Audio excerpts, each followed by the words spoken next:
Hello दोस्तों, आज हम अपना अगला नेक्स्ट टॉपिक समझने जा रहे हैं, जिसका नाम है प्रोसेस ऑफ फिनिश्ड प्रोडक्ट।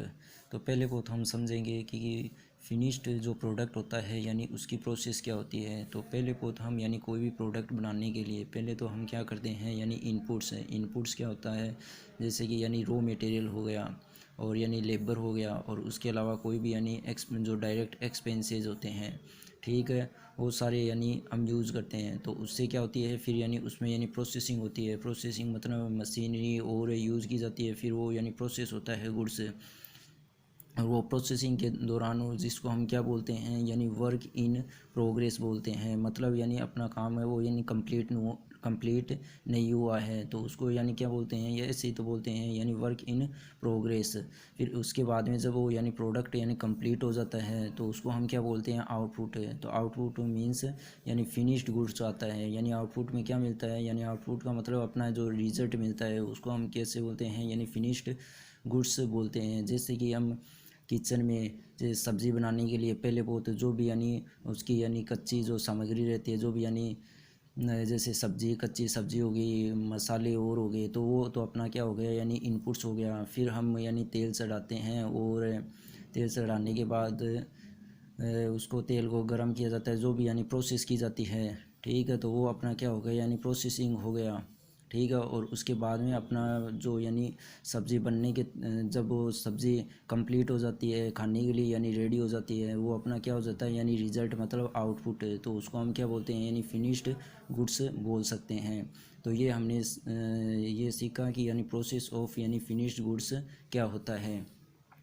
अब इसके बाद में हम समझते हैं कि meaning of factory overhead. Factory overhead का अर्थ क्या होता है। तो फैक्ट्री ओवरहेड का अर्थ मतलब क्या होता है, factory overhead other than direct material हो गया, डायरेक्ट लेबर हो गया, या डायरेक्ट एक्सपेंसेस अदर देन इनको छोड़ कर। फैक्ट्री ओवरहेड का अर्थ क्या होता है कि आप डायरेक्ट मटेरियल को छोड़ दीजिए, डायरेक्ट लेबर को छोड़ दीजिए, या डायरेक्ट एक्सपेंसेस को छोड़ दीजिए। इनको छोड़ने के बाद जो भी अदर इनडायरेक्ट एक्सपेंसेस होते हैं, इनडायरेक्ट मटेरियल होगी, इनडायरेक्ट लेबर हो गया, इनडायरेक्ट एक्सपेंसेस हो गया, उनके एग्रीगेट को हम क्या बोलते हैं फैक्ट्री ओवरहेड बोलते हैं। इसको और अच्छे से समझते हैं।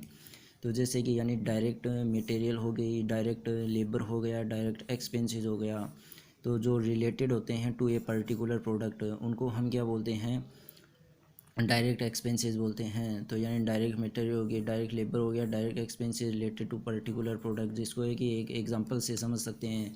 जैसे कि हमें कोई भी बिल्डिंग है, जैसे कि हमें बिल्डिंग ए है वो कंप्लीट करनी है। जैसे कि हमें बिल्डिंग ए हमें कंप्लीट करनी है। अब इसमें डायरेक्ट मटेरियल है, समझ लीजिए कोई भी जो डायरेक्ट मटेरियल है वो 100 टन जो भी सीमेंट है, बजरी है, जो भी लग रही है वो हो गया। फिर लेबर लग रहे हैं, इसमें 50 लेबर्स है वो लग रहे हैं, और भी एक्सपेंसेस है वो लग रहे हैं। तो ये सारे रिलेटेड हो गए बिल्डिंग ए से रिलेटेड, जिसको हम आइडेंटिफाई कर सकते हैं कि हाँ ये पर्टिकुलर इस प्रोडक्ट पे लगा है, जिसको हम आइडेंटिफाई कर सकते हैं पहचान सकते हैं कि जो भी मटेरियल लगी है, लेबर लगा है, एक्सपेंसेस लगा है, वो पर्टिकुलर इस बिल्डिंग के लिए लगा है। यही यहाँ पे बिल्डिंग ए है, बी है, सी है, डी है। अब इन मटेरियल को, लेबर को और एक्सपेंसेस को यदि इन चारों में बिल्डिंग ए में, बी में, सी में और डी में चारों में यदि यूज़ किया जाए, और हम ये नहीं बता सकते कि आइडेंटिफाई नहीं कर सकते बिल्डिंग ए में कितना हुआ है, बी में कितना हुआ है, सी में कितना हुआ है, डी में कितना यूज़ हुआ है मटेरियल, लेबर और एक्सपेंसेस, तो उसको हम क्या बोलते हैं, इनडायरेक्ट एक्सपेंसेस बोलते हैं। तो डायरेक्ट मटेरियल, लेबर और एक्सपेंसेस मीन्स डायरेक्ट का मतलब यही होता है डायरेक्ट। यहाँ अर्थ ही है कि डायरेक्ट, जिसको आसानी से पहचाना जा सकता है कि जो भी हमने मटेरियल यूज़ किया है, लेबर यूज़ किया है, या एक्सपेंसेस हमने जो खर्च किए हैं वो पर्टिकुलर कोई भी प्रोडक्ट है। पर्टिकुलर प्रोडक्ट मतलब कोई भी स्पेसिफिक प्रोडक्ट है, उसी पे यूज़ किया है, जिसको हम आसानी से आइडेंटिफाई कर सकते हैं, पहचान सकते हैं। तो उसको हम क्या बोलते हैं कि डायरेक्ट मटेरियल, डायरेक्ट लेबर और डायरेक्ट एक्सपेंसेस बोल सकते हैं। तो उसको हम बोलते हैं डायरेक्ट एक्सपेंसेस। अब इनडायरेक्ट क्या होते हैं इनडायरेक्ट एक्सपेंसेस।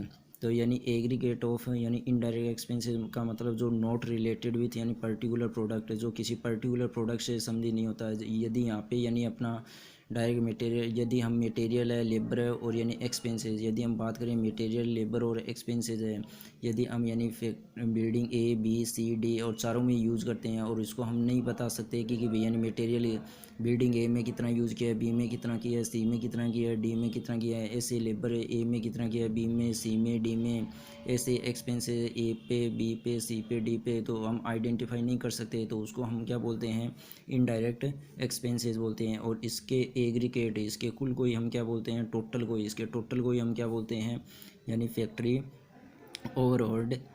ओवरहेड बोलते हैं। अब इसके यानी एग्जांपल और समझ सकते हैं इसके, यानी फैक्ट्री ओवरहेड्स के क्या होते हैं, यानी जैसे फैक्ट्री एक्सपेंसेस, जैसे कि रेंट्स हो गया, फैक्ट्री का रेंट हो गया, रेट्स हो गया, या इंश्योरेंस हो गया, वाटर का हो गया, या जैसे फैक्ट्री की मेंटेनेंस, जैसे कि यानी क्लीनिंग का हो गया, सर्विसिंग का हो गया, और जैसे कि यानी डेप्रिसिएशन लगता है ऑफ यानी factory plant and machinery. Depreciation का मतलब होता है कि जैसे जैसे यानी हम यूज़ करते जाएंगे प्लांट एंड मशीनरी को, वैसे वैसे उसकी वैल्यू है, वो उसकी जो यूज़फुल, जैसे कि यानी प्लांट एंड मशीनरी हमने स्टार्टिंग में परचेज़ की, यानी उसकी लाइफ थी यानी 5 ईयर्स। अब जैसे जैसे उसको यूज़ करते जाएंगे तो उसकी जो यानी लाइफ है 5 ईयर्स से 4 ईयर्स हो जाएगी, फिर यानी 3 ईयर्स हो जाएगी, 2 ईयर्स हो जाएगी, 1 ईयर्स हो जाएगी। ठीक है, तो उसी को क्या बोलते हैं, यानी डेप्रिसिएशन बोलते हैं। उसकी जो एफिशिएंसी है धीरे धीरे डाउन होती चली जाएगी। थैंक यू, धन्यवाद।